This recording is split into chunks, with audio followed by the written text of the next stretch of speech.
Leon. Leon.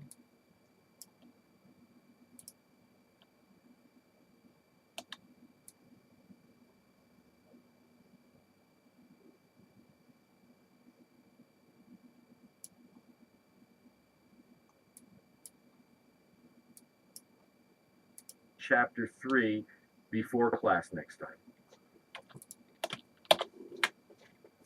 Hi, how can I help you? Hi, I'm looking for some material on reserve for Business 210. Okay. Well, who's the professor? You see, we keep the files under the professor's name because there are a couple of sections, and the requirements are a little different. Oh, okay. It's, Dr. Parsons. Parsons? I don't see any books. I think it's a DVD. Oh, yes, here it is. Oh, wait, actually, there are 2 of them. But that's all right. Now, all I need is your student ID. No problem. There you go. Now, these will be due back at the desk in 2 hours. 2 hours? But that won't even give me time to go home. Oh, you can't leave the library with reserved materials. You have to use them here. But we have some DVD players in the booths behind the reference section. I think there are several free now. But I have to take notes, and, I don't think I can get everything done in 2 hours. Well, you can't take materials out again until someone else has used them, because the professor only left 1 copy of each. Sorry. Look, maybe 2 hours will be enough. I don't think so. I These don't are think case so. studies, and we're supposed to be able to discuss them. I see. Discuss them. When do you have class? Tomorrow morning. I know I should have come in earlier, but this isn't my only class. I had an exam earlier today, and I was just waiting to get that out of the way. I see. Well, why don't Isn't you... there any way to get an exception to the policy? I'm afraid not. Oh. Okay, then. Let me just check out one of the DVDs. That way, if I finish it, I can check out the other one for 2 hours, right? Sure, that's perfectly fine. And here's a thought. I don't know if it will work for you since you have a morning class, but if you check out reserved material less than 2 hours before the library closes, then you can have it overnight. Overnight? Yes, but you have to have it back when the library opens the next day, and... But I could do that. Oh, I'm sorry. You were going to say. Well, if you don't return the material to the reserve desk when the library opens, then there's a $10 fine for the first hour and a $5 fine for every hour after that. That it's late, I mean. The usual fee is $1 for every hour, but when it's an overnight... Ouch. Yeah, it's a stiff fine because we need students to take the privilege seriously. Otherwise, other students who need to use the reserve materials wouldn't have access to them. Oh, I understand. And another thing. Sometimes more than one person's trying to use the overnight privilege, so sometimes when you wait until the end of the day... Oh, and there isn't any way to put your name on a list or anything? No, not really. No, not It's really. first come, It's first first served. come, first served. Okay. Okay. Then Then I think I'll go ahead and take the one DVD out now because I can still try to get the second one tonight, overnight. Can't I? Sure. I'll tell you what. Come back a little before 9. Okay. Okay. Will you be here? Will I you mean, be here? I'd rather come back to you. I'll be here until the library closes. Well then, Do you still want to check out one of the DVDs? Yeah, I might as well get one of them out of the way so I'll only have one left to watch. Wait a minute. Your ID. Oh, I'm sorry. I'm sorry. I thought I showed it to you. You did, but I need to keep it here at the desk until you return the materials.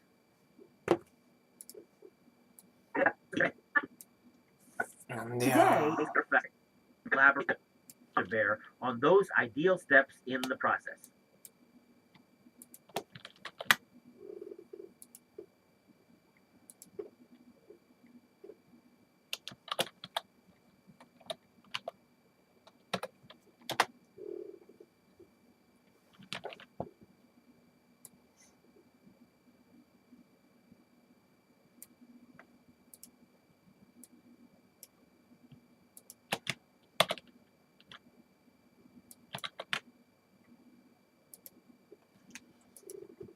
Today, we'll discuss transcendentalism. Transcendentalism, which is a philosophical and literary movement that developed in New England in the early 19th century. Transcendentalism began with the formation in 1836 of the Transcendental Club in Boston, Massachusetts, by a group of artists and writers. There's evidence that the group was involved in somewhat of a protest against the intellectual climate of Harvard. Interestingly enough, many of the transcendentalists were actually Harvard educated, but they never met in Cambridge. Remember, at this time, Harvard had only 11 professors, and at least 11 members could be expected to attend a meeting of the Transcendental Club. So, their intellectual community was large enough to rival the Harvard faculty. All right, then. Their criticism of Harvard was that the professors were too conservative and old-fashioned, which, come to think of it, isn't an unusual attitude for students when they talk about their professors. But in fairness, the classroom method of recitation that was popular at Harvard required the repetition of a lesson without any operational understanding of it. In contrast, the Transcendentalists considered themselves modern and liberal because they preferred a more operational approach to education.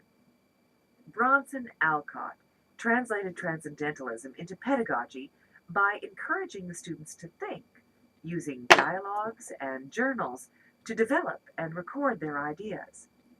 Language was viewed as the connection between the individual and society. In 1834, Alcott established the Temple School near Boston Commons and later founded a form of adult education, which he referred to as conversation. This was really a process whereby the give and take in a conversation became more important than the doctrine that a teacher might have been inclined to pass on to students, an approach that stood in diametric opposition to the tradition at Harvard that encouraged students to memorize their lessons. The Transcendental group also advanced a reaction against the rigid Puritanism of the period, especially insofar as it emphasized society at the expense of the individual. The Puritans, I mean. According to the Transcendentalists, the justification of all social organizations is the improvement of the individual. So, in the literature of the time, the Transcendentalists insisted that it was basic human nature to engage in self-expression, and many interpreted this as encouragement for them to write essays and other opinion pieces. One of the most distinguished members of the club was Ralph Waldo Emerson, who served as editor of the Transcendentalists' literary magazine, The Dial. His writing stressed the importance of the individual. In one of his best-known essays, Self-Reliance, he appealed to intuition as a source of ethics, asserting that people should be the judge of their own actions without the rigid restrictions of society. You can imagine the reaction of the church, in particular the Unitarian Church, in which many of the intellectuals held membership. If individuals were responsible for their own code of ethics, then the clergy and the entire church organization was threatened. Perhaps because they were encouraged to think for themselves, the Transcendentalists came up with several options for living out their philosophies. Many were devoted to the idea of a utopian society, or at least to a pastoral retreat without class distinctions, where everyone would be responsible for tending the gardens and maintaining the buildings, preparing the food, and so forth. And quite a few were involved in some sort of communal living. Brook Farm was probably the most successful of these cooperatives, although it lasted only 6 years. Brook Farm and some of the other experimental communities brought to the surface the problem that the Transcendentalists faced when they tried to reconcile a cooperative society and individual freedom. Both Emerson and Thoreau declined to participate in Brook Farm because they maintained that improvement had to begin with an individual, not a group.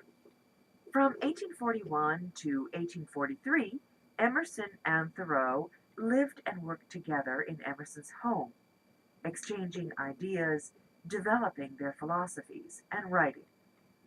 Upon leaving Emerson's home, Thoreau built a small cabin along the shores of Walden Pond near Concord, Massachusetts, where he lived alone for 2 years, devoting himself to the study of nature and to writing.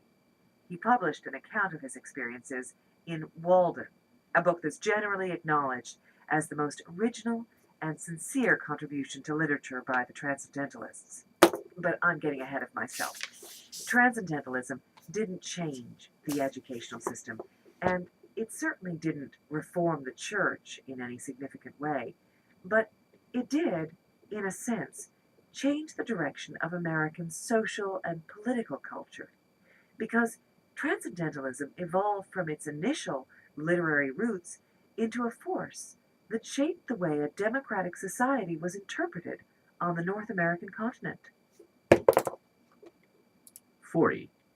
What does this lecturer mainly discuss? Their criticism. Listen again to Their criticisms when they To understand is the science. Okay, this is a general science course, and as such, the first thing I want you to interpreted on the North American continent. Okay, this is a general science course, and as such, the first thing I want you to understand.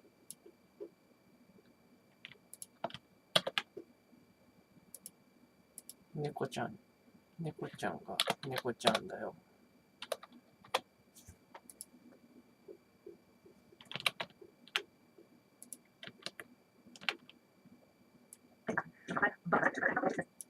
Today,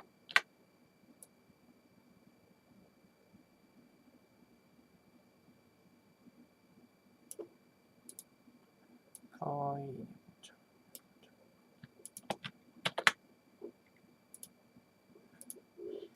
Okay, this is a general